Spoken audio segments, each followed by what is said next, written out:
gradina koja зборува за надежта.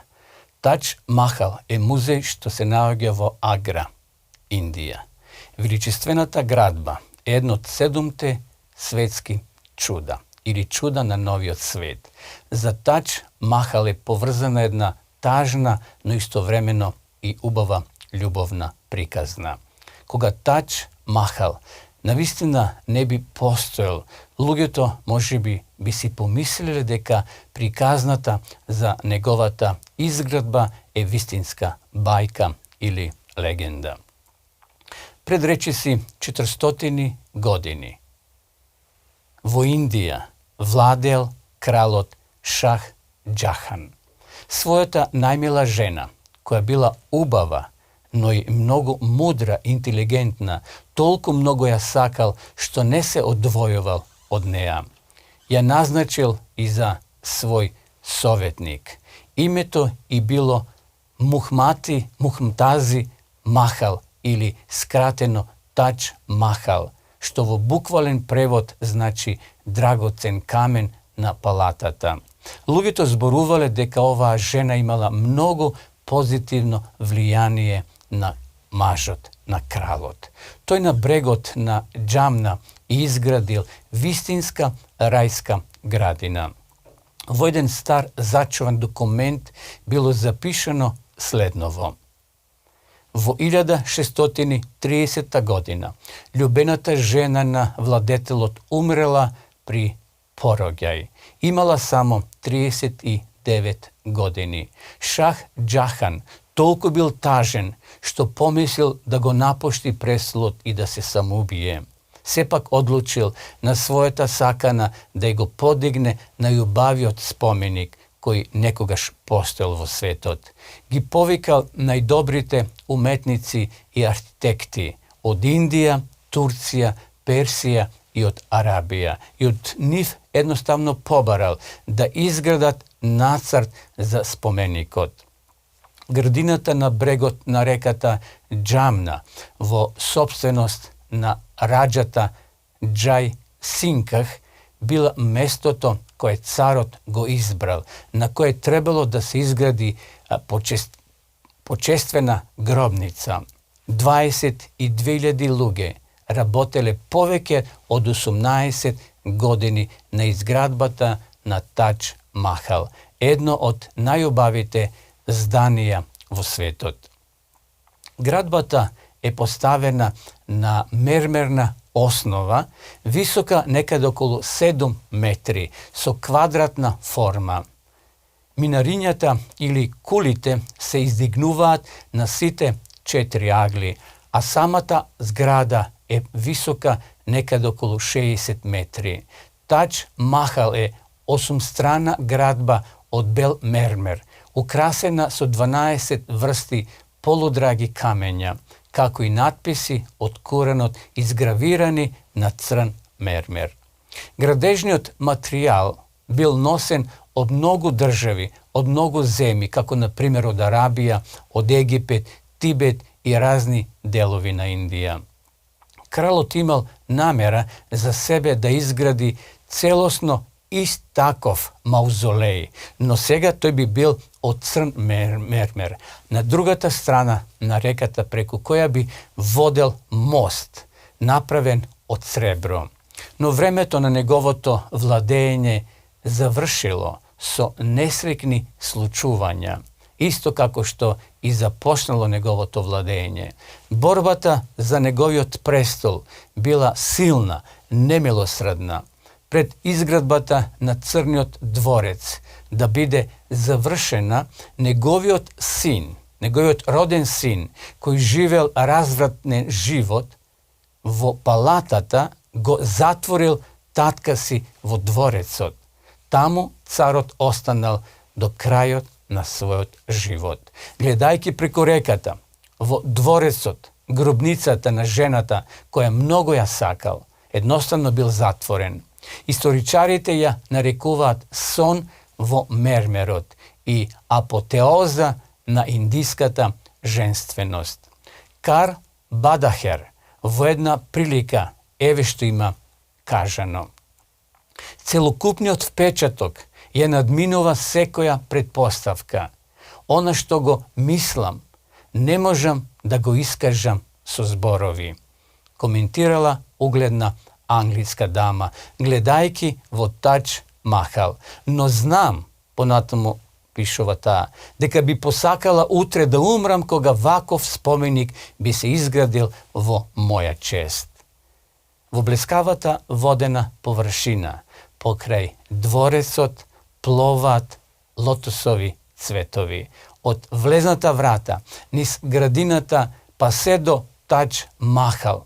Горната градба од снежно бел мермер, обколена со идилични цветни градини, под темно синото индиско небо, останува да сведочи ден денес за љубовта на еден индиски крал кон неговата безпрекорно убава, мила и умна жена.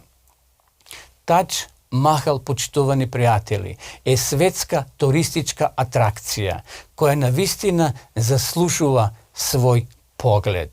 Јас не сум имал прилика да го посетам тој маузолеј, но сум гледал многу фотографии, многу филмови од тој маузолеј. Но очевидците кои биле таму, кои го посетиле, велат дека чувството кога физички ќе се посети овој маузолеј е нешто посебно, нешто што не може да се види на екран. Таџ Махал е без сомневање, драги гледачи, највеличествена градба на оваа планета на која ние живееме. Пред самиот маузолеј се наоѓа прекрасна градина во квадратен облик, а во неговиот центар, може тоа да го приметите и да го видите на сликите, се наоѓа базен од каде се издвојуваат 4 патеки и 4 канали кон краевите на градината. Планот на изградбата на таа градина бил заснован според некои стари замисли. Планот бил поземен од некои стари персиски документи или самите персијанци. Според тој план, градината дословно била обзидана и направена. Таа градина била наречена рајска градина или парадис на англиски. Овој план, почитувани пријатели, не потсетува на старата библиска приказна од Едемската градина, каде што живееле Адам и Ева. Во прва книга Мојсеева е запишена рајската градина, од која течеле 4 реки, а во средината се наоѓало дрвото на животот. Кога Адам и Ева погрешиле и кога станале подложни на смртта, биле истерани, вели Светото писмо, од градината. На вратата Бог поставил ангел Херувим да го чуваат патот кон дрвото на животот. Прва Мојсеева, 3 глава, 24 стих. На грешните човечки суштества не им било повеќе дозволено за секогаш да останат внатре и да живеат. Што би се случило кога Адам и Ева би биле внатре во рајот, кога неограничено време би живееле во рајот. Секако тие би станале вечни грешници. Со паѓањето во гревот човечкиот род создал голем понор помеѓу себе и големиот Создател, изворот на животот. Луѓето станале смртни и затоа Бог повеќе не дозволил да останат во градината. Меѓутоа, нивното умирање не било така лесно. Пред да бидат истерани Адам и Ева од Едемската градина, во светот кој бил како последица на нивниот избор, Бог им дал, почитувани гледачи, едно ветување. 3 глава, 15 стих во прва Мојсеева. Тој кажал дека од семето женино Бог ќе ја покрене, односно ќе ја покрене нивната судбина. Ќе се роди човек во ликот на Исуса Христа, Богочовекот кој ќе дојде и ќе го спаси човечкиот род. Ова ветување кој Бог го дал на Адам и Ева, значи дека бркањето на човекот од градината нема да биде трајно и за секогаш.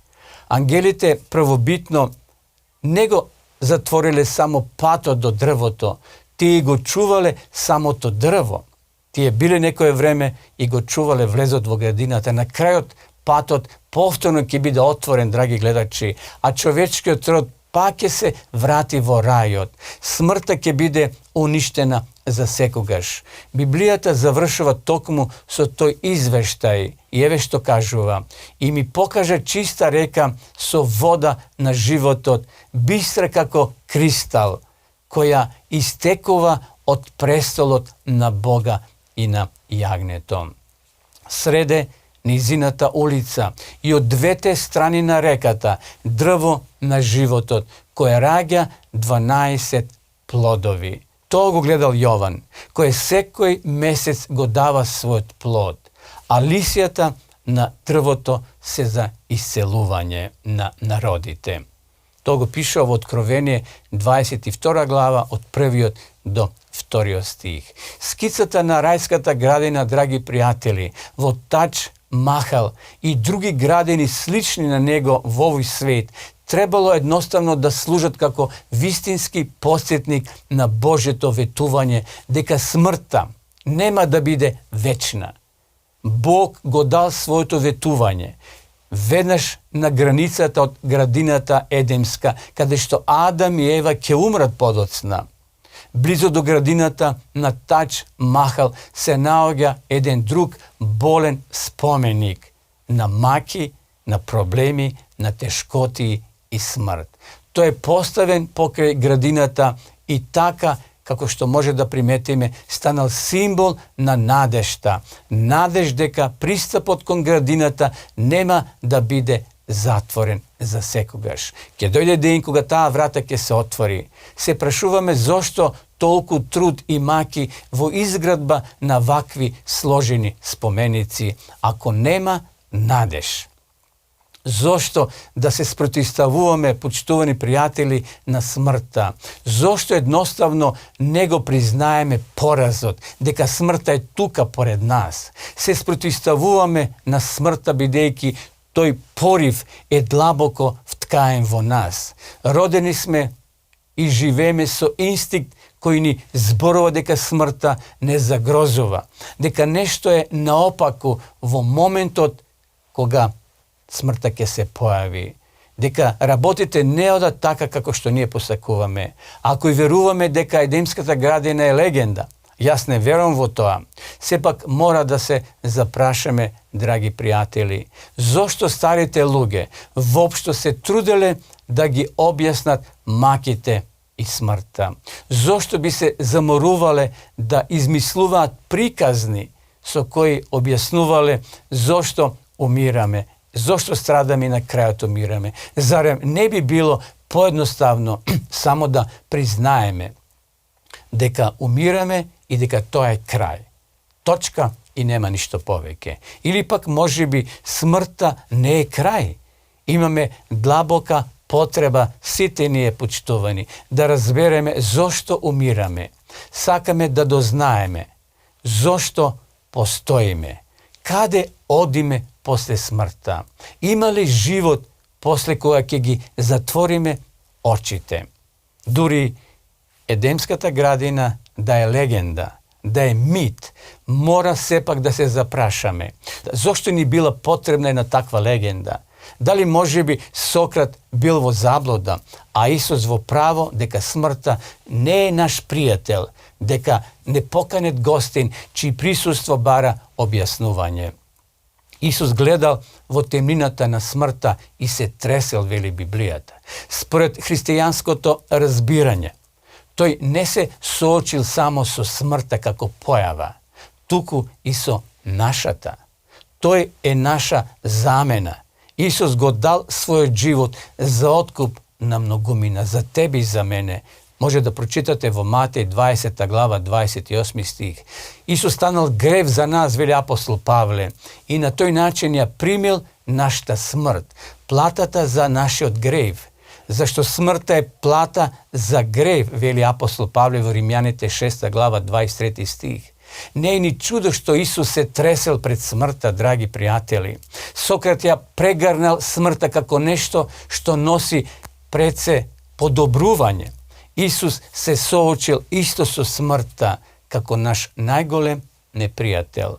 Смртта ќе биде еден ден уништена и ќе исчезне како последен непријател, вели апостол Павле во прво послание до Коринтјаните 15 глава 26 стих. Смртта не е составен дел од Божиот план за нас, почитувани пријатели. Ова несвесно го потврдуваат оние кои чувствуваат потреба да засадат дрво покрај гробот. Ти имаат инстинкт дека треба да се живее. Секако и понатаму му е потребно да одговориме на прашањето зошто христијанските погреби денес често пати повеќе личат на она во што верувал самиот Сократ, отколку она што го учел Исус Христос. Често пати денес на погребите можеме да слушнеме дека за покојникот се вели дека се преселил на некое подобро место.